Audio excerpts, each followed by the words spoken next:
Kurang lebih 2 minggu ini, selain ramai tagar kabur aja dulu, juga banyak dibahas tentang topik atau isu Indonesia gelap. BTW, apakah kawan zona kita aware dengan isu ini? Atau kawan-kawan juga ikut terlibat dalam aksi demonstrasi atau ikut menyuarakannya dalam media sosial?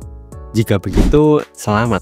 Tandanya kawan-kawan masih peduli akan peradaban, kewarasan, dan keberlangsungan bangsa Indonesia ini.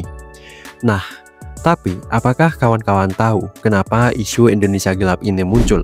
Terus isu apa sih yang menjadi pokok alasan munculnya topik Indonesia gelap ini? Nah, dalam konten zona kita bercerita ini, gue akan bahasin buat kawan-kawan. Yuk simak sampai kelar ya.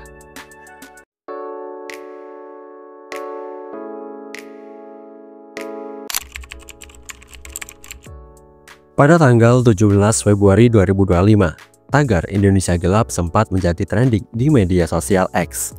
Tercatat lebih dari 81.900 cuitan warganet yang cuitannya menggunakan tagar ini. Warganet menyoroti sejumlah problem dalam pemerintahan Prabowo Subianto dan Wakil Presiden Gibran Rakabuming Raka. Kemudian pada tanggal yang sama, demo mahasiswa yang diprakarsai BEM seluruh Indonesia. Tidak hanya mahasiswa yang melakukan demonstrasi yang mengangkat isu Indonesia gelap ini, aliansi masyarakat sipil juga banyak turun ke jalan untuk melakukan demo serupa di berbagai daerah seperti Jakarta, Bandung, Lampung, Surabaya, Malang, dan lain-lain. Tidak cukup hanya pada tanggal 17 Februari saja mahasiswa melakukan aksi Indonesia gelap ini. Pada tanggal 18, 20, hingga tanggal 21 Februari juga masih banyak demonstrasi yang mengangkat isu Indonesia gelap.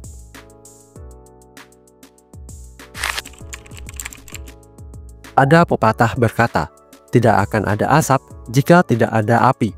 Ramainya tagar dan demonstrasi bertajuk Indonesia gelap ini, sepengetahuan dari riset kecil-kecilan yang gue lakukan, muncul disebabkan keresahan masyarakat mengenai kebijakan pemerintah yang kerap kali membuat susah dan gaduh di masyarakat. Contoh nyatanya adalah saat Kementerian ESDM membuat instruksi agar pembelian gas LPG 3 kg yang sebelumnya bebas dijual oleh pedagang eceran, kemudian penjualannya diubah hanya melalui agen resmi saja. Lalu juga isu pemberian izin konsesi tambang kepada kampus melalui revisi UU Minerba. Juga evaluasi terhadap program makan bergizi gratis. Selain 3 hal tadi, juga ada beberapa tuntutan lain dari para pendemo, khususnya mahasiswa, yang sempat zona kita bahas dalam konten shorts ini. Nah, beberapa tuntutan dan keresahan tadilah yang membuat para mahasiswa dan pendemo merasa jika program-program dan kebijakan pemerintahan Prabowo, terutama dalam 100 hari awal masa jabatannya, dinilai kurang berpihak atau pro rakyat. Melalui aksi demo dan perbincangan di media sosial tentang Indonesia gelap ini, banyak masyarakat berharap pemerintah Indonesia di bawah kepemimpinan Presiden Prabowo memperhatikan setiap kebijakan yang diambil dan diputuskan. Nah, jujur, terkadang hal ini menjadi bagian yang gua sendiri sayangkan. Bagaimana pemerintah menyikapi isu, kritik, dan aksi demo yang dilakukan oleh masyarakat. Beberapa orang di pemerintahan terkadang tidak menyikapinya dengan bijak dan melakukan komunikasi publik yang baik. Yang ada malah hanya membuat kontra narasi dan bersikap defensif, bahkan counter attack. Gua kutip dari Tempo ya. Sebut saja yang dilakukan oleh Ketua MPR RI saat ini, yaitu Bapak Ahmad Muzani, yang merespon dengan berstatement, pemerintahan Prabowo masih di tahap awal, sehingga kebijakan yang dikeluarkan sering menghujatkan masyarakat. Lalu ada statement dari Bapak Luhut Panjaitan yang berkata, publik saat ini hanya fokus pada kekurangan negara tanpa melihat kelebihan yang dimilikinya. Beliau juga mengatakan, seharusnya masyarakat bangga menjadi bagian dari Indonesia karena negara ini sudah berkembang dengan baik. Lalu beliau juga berkata lagi dan memberikan punchline, kalau ada yang bilang Indonesia gelap, yang gelap kau, bukan Indonesia.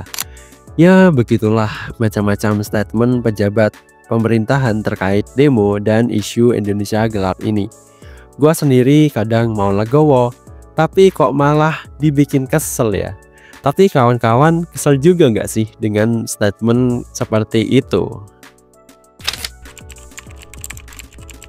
Kesimpulannya, masyarakat kesel. Udah itu aja. Mungkin ini yang mayoritas masyarakat rasakan ya. Tetapi dari kejadian ini, Zona Kita berharap pemerintah makin bisa berhati-hati dalam memutuskan setiap kebijakan. Lalu perbaikin juga pola komunikasi publiknya. Dan buat mahasiswa, masyarakat, kawan Zona Kita khususnya, jangan takut untuk berisik jika memang ada kebijakan pemerintah yang merugikan. Oke, terima kasih telah menyimak konten Zona Kita bercerita kali ini. Jangan lupa like, komen, dan subscribe ya. Sampai jumpa di video Zona Kita bercerita berikutnya. Terima kasih.